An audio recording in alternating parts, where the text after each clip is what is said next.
Maayong hapon na nabutuhan o news update sa Butuan City Public Information Office. Gibisita ni Mayor Lau Fortun ang mga internally displaced persons kung IDPs sa nakadayang evacuation center sa Dakbayan sa Butuan ning weekend.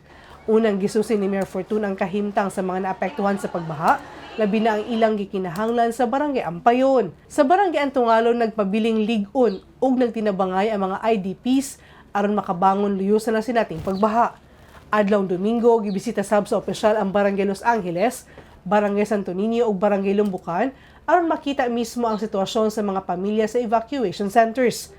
Naistoryahan nila Mayor Fortun uban sila Kapitan Irene Monden sa Los Angeles ug Kapitan Grace Dumabok sa Santo Niño ang problema sa pagbaha sa ilang lugar.